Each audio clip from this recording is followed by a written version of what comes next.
سورۃ فاتحہ کا خلاصہ ایاک نعبد و ایاک نستعین، یا اللہ صرف تیری بندگی، یا اللہ صرف تجھ سے مدد،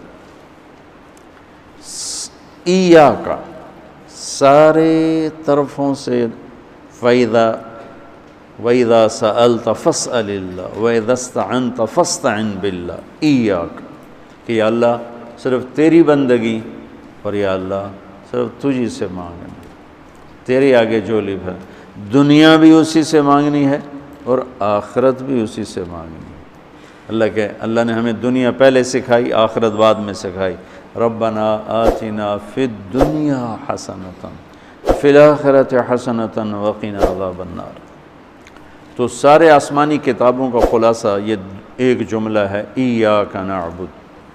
اور بندگی صرف نماز نہیں بلکہ پوری زندگی اللہ کی چاہت میں گم ہو جائے، ڈھل جائے، اور ہر ضرورت میں اللہ کی طرف ہاتھ اٹھے، مخلوق کی طرف ہاتھ۔ ایک ہوتا ہے ایک دوسرے کی مدد کے لیے، بھائی اپنا ٹریکٹر دینا، یار میری جو ہمارے ہاں ہم نے اپنی مثال دینی، جب وہ ایک دم زمین تیار کرنے کا وقت آتا ہے تو وہ 3 ٹریکٹر بھی کافی نہیں ہوتے، تو ہم کہتے ہیں جی ذرا اپنا ٹریکٹر بھیج دینا، ایک ہی دن میں ہماری زمین ساری تیار ہو جائے۔ یہ ایک دوسرے کی امداد باہمی ہے۔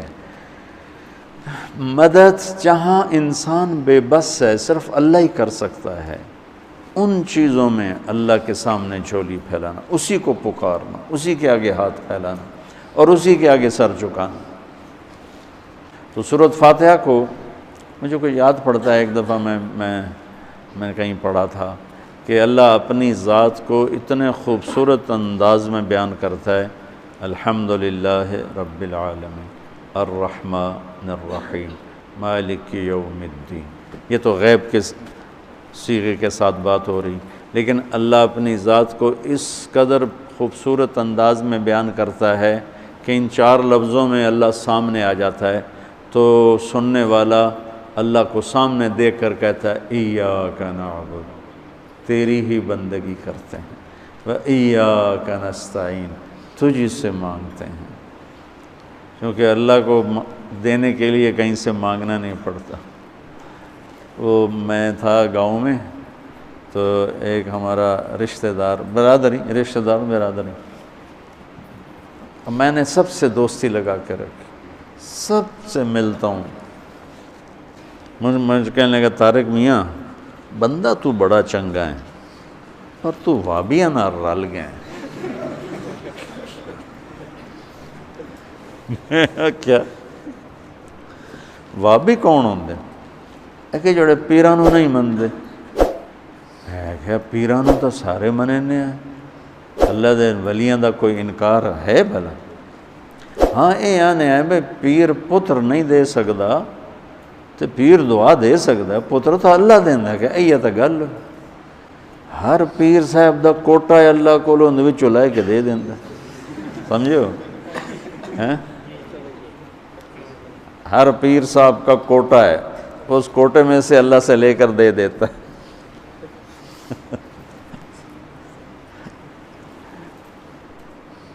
علم و باج کرے فقیری، کافر مرے دیوانہ ہو، ساسے وریاں کرے عبادت کلو، اللہ تو رہے بیگانہ ہو۔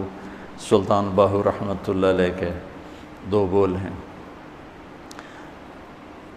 تو ابراہیم علیہ السلام نے آگ میں جاتے ہوئے جبریل اور ہوا کے فرشتوں کو کہہ دیا تھا اما الیک فلا و اما الی اللہ فنعم ایاک نعبد و ایاک نستعین۔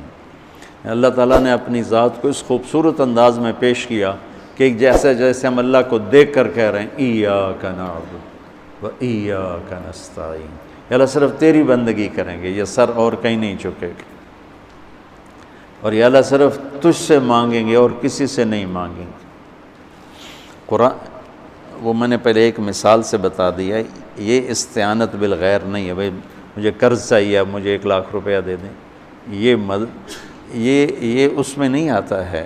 میرے نبی قرضہ اٹھاتے تھے، میرے نبی نے جنگ کے لیے تلوار اٹھائی، زرہ پہنی، اسباب کی دنیا ہے، اسباب کا اختیار کرنا اور چیز ہے۔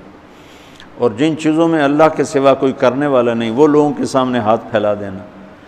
ادھر ہم لیا گئے تو وہاں ایک پیر جگی گدی تھی، تو ان کے پیر صاحب سے ملاقات کی، انہوں نے بہت محبت کی، تو ہم فاتحہ پڑھنے گئے تو وہاں ان پڑھ عورتیں بیٹھے، پیر جگی پتر دیویں آ، پیر جگی پتر دیویں آ۔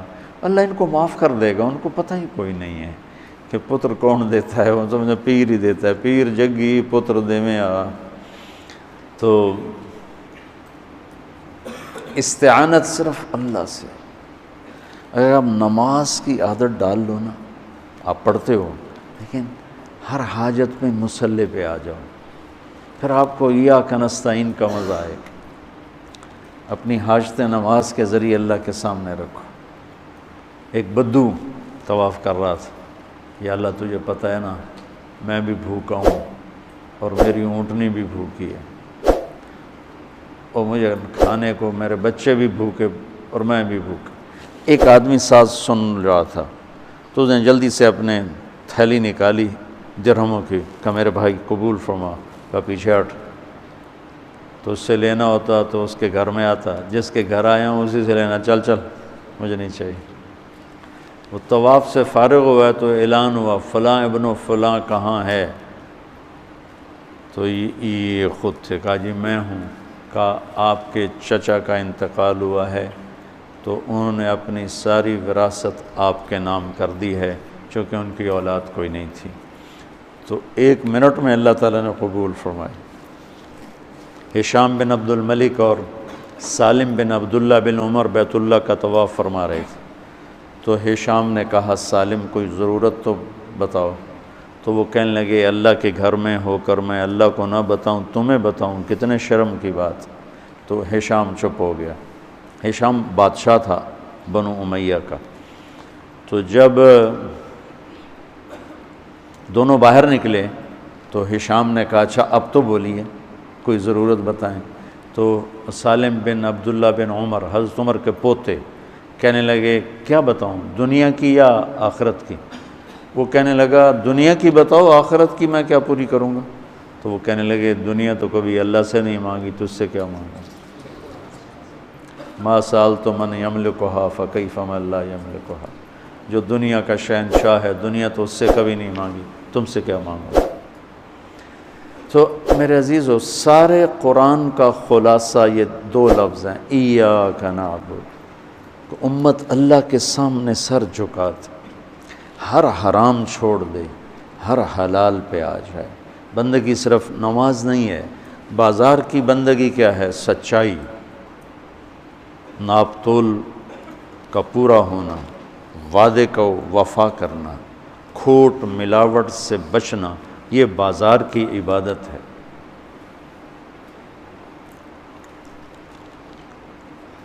اقتدار کی عبادت کیا ہے؟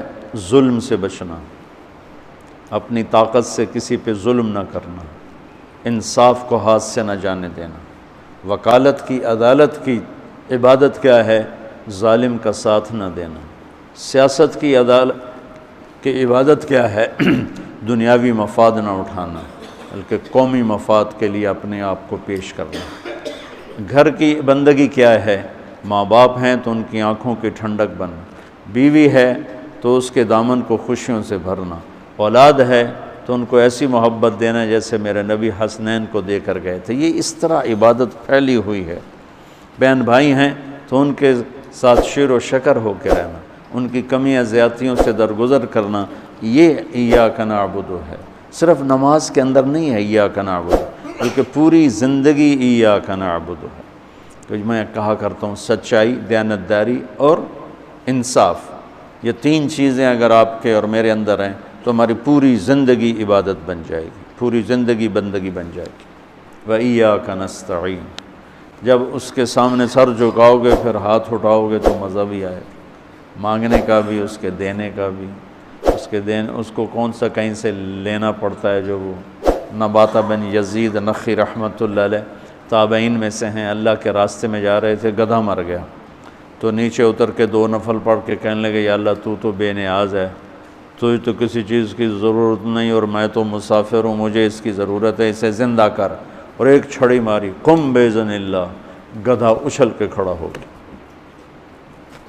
اور امام شعبی فرماتے ہیں کہ میں نے اس گدھے کو دمشق کے بازار میں فروخت ہوتے دیکھا، اور وہ نباتا پہلے فوت ہوئے، کھوتا بعد وچ مریا۔